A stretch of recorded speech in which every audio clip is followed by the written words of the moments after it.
Hello everyone, welcome back to Mark's Movies. I am Mark, and this will be my third video. I don't know if I'll ever stop just naming them off by the number, because I'm not clever enough to come up with some fun joke for 37 or whatever, you know. So might just do like a numbering system like that. Anyway, please continue to like and subscribe if you enjoy my videos.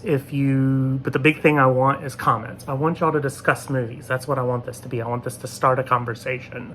So if you hear a movie that you want to talk about, if you have questions about it, if you want to talk about what you like or what you didn't like about a movie, please feel free to comment on it. Please start that conversation. And if y'all see a comment from this and you want to spark a conversation from a comment, feel free to keep going.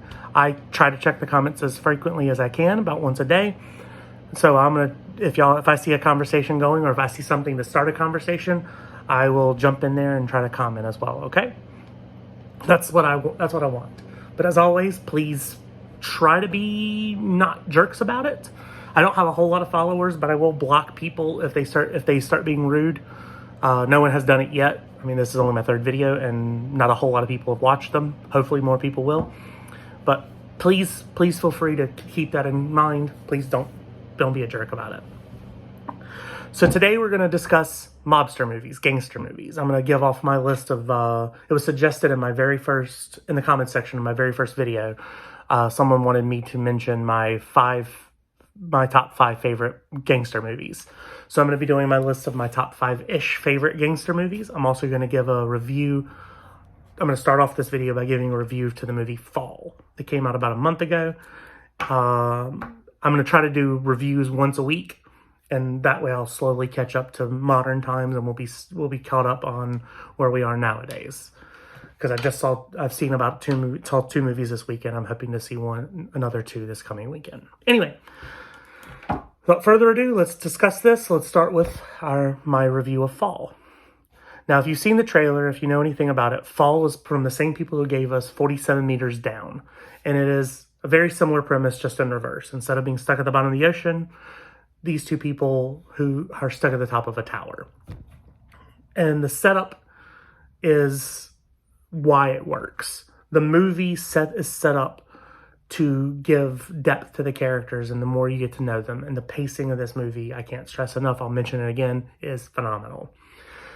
It's about 3 extreme sports people, or you assume it is. Like, you assume they're all into it. You meet one of the characters later, and you see she's into all sorts of stuff. But it's 3 friends, a married couple, Becky and Dan. Becky is played by Grace Caroline Curry, who plays the older foster sister of Billy Batson in Shazam. And Dan is Mason Gooding. He's not in it a whole lot, because as you watch at the beginning of the trailer, he falls to his death in a tragic climbing accident.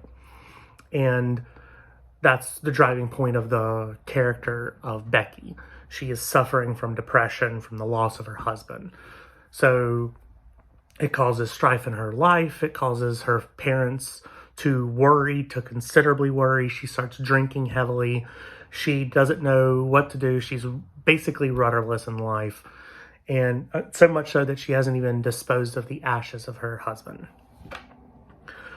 The third person that was on that trip with them when they were climbing when he fell to his death was their friend, Hunter, played by Virginia Gardner. She was Vicky in the 2018 Halloween. She was also in the show Marvel's Runaways as Carolina Dean, one of the Runaways. She's one of the main characters. The 2 of them are phenomenal. The performances are what you need them to be. They're believable. They're not over the top. They don't chew the scenery. They are, well, a couple of times I'll admit Hunter does chew the scenery, but it's for her persona. You'll see what I mean when you watch it. The performances of the 2 leads of those two young women are incredible, are great. Their performances solidify this film as being as good as it is. Like, it could have definitely faltered. It could have failed miserably. There's a lot of places that this story could have misstepped. This movie could have taken a wrong turn. but I think they do a very good job of building up the tension, getting you to know the characters, some backstory and things, building up the tension some more. And then once they get stuck at the top of that tower, when the top 2,000 feet of ladder collapse off of the spire, they, the tension is ratcheted up to 11. It doesn't really let go too often. And that's fine. And the two leads are strong enough to carry the half of the movie that the characters are strong enough to carry that half of the film that they're on the top of the tower. Jeffrey Dean Morgan plays the father of Becky's character. He is not in it very much, but I definitely have to mention him because he adds several layers of depth to Becky. By his performance, he's everything you need him to be, and he's not forgetful. It is Jeffrey Dean Morgan after all. He's not forgetful, but he's definitely a character that you see the support, you see the love he has for his daughter, and that adds more layers and depth to this story. I give this movie about a 6.5. That's where I would put it, 6.4, 6.5. It is, it is a very basic, straightforward plot, but it is very well executed. So if y'all have about an hour and a half to watch, you can do worse than this movie by a lot. And you can't do a whole lot better, especially in that type of genre. So I recommend giving it a shot. It is a 6.5 in my book. I hope you enjoy it. All right, now for the mobster movies. I'm going to go pretty quickly through these because most of them are pretty well known. I don't have to go into too much detail into any of them. I do want to start out by giving a shout out to a weird, random, odd type of mobster movie. It came out in the 70s, and it was a musical starring teenagers. A young Scott Baio and Jodie Foster are two of the stars of this film. Like I said, it is a musical, and it's called Bugsy Malone. It walks a weird fine line between mobster movie and musical, like High School Musical type story. Not the movie High School Musical, but like a movie with teens in it, you know? It's strange. There's no better way to describe it. It's strange. It's weird. It's entertaining, though. If you ever have a chance to watch it, it's for something, you know, if it's on, if you have a chance, give it a shot. It is an odd little movie. All right, here we go. I put these in alphabetical order. Yeah, because I'm not going to tell you which one's my favorite, but I do love all 7 of these. Starting with American Gangster by Ridley Scott, one of my favorite directors, as I mentioned on my last video. American Gangster is the story of Frank Lucas and him building his drug kingpin empire and the FBI trying to bring him down. The 4 leads of this movie, the 4 big names of this movie are Josh Brolin, Chiwetel Ejiofor, and the legends that are Russell Crowe and Denzel Washington. All 4 of them give fantastic performances as per usual. I mean, for Josh Brolin, Chiwetel Ejiofor, Russell Crowe, and Denzel Washington. When you see their faces, you assume that they're about to give you something phenomenal, and none of them disappoint. The next movie I want to mention is Donnie Brasco, directed by Mike Newell. I'm going to start with the director for this because Mike Newell, I love supporting range, and this man has range. I know about 4 other movies that he made off the top of my head, and if those 4 plus Donnie Brasco don't show you range, I don't know what will. He made 4 Weddings and a Funeral. He made, with Hugh Grant and Annie McDowell. He made Prince of Persia, Sands of Time, the Disney film based on the video game series. He made Mona Lisa Smile, a coming-of-age comedy drama set in an all-girls school in like the 50s, I think it is. And Julia Roberts is the teacher, and the cast of Maggie Gyllenhaal and Kirsten Dunst and several others are the young ladies under her care. And last but not least, to round off the ridiculous, is Harry Potter and the Goblet of Fire. Yeah, the 4th Harry Potter film. Donnie Brasco is all about character. It's character development. There's a nice edge of tension throughout the whole film But Johnny Depp and Al Pacino star. Johnny Depp is a police officer who's infiltrating the crime organization, and Al Pacino is like the older wise guy who's taking him under his wing, not knowing he's a cop, and showing him the ropes and teaching him the ways. Both performances are phenomenal, surrounded by a strong supporting cast. And like I said, it's the characters that you watch this movie for. The dialogue is great, but it's the character development and those characters and the performances of Al Pacino and Johnny Depp especially. The next two are intertwined so frequently, I'm going to mention them both back to back, and not really go into detail because I don't really think you need to. The Godfather by Francis Ford Coppola. Godfather Part 2, I'm going to mention real quick. Also so good, I almost put it on, but I'm only doing one per director. I went with Godfather. And Goodfellas by Martin Scorsese. A man who is no stranger to phenomenal gangster movies. From The Departed, to Gangs of New York, to Mean Streets, to Casino. Almost forgot Casino, that's sad. There's so many of them. Can't recommend them enough. Shout outs to all those, but Goodfellas is just incredible. The performances of the three leads, especially the late Ray Liotta, are all incredible. I highly recommend that movie.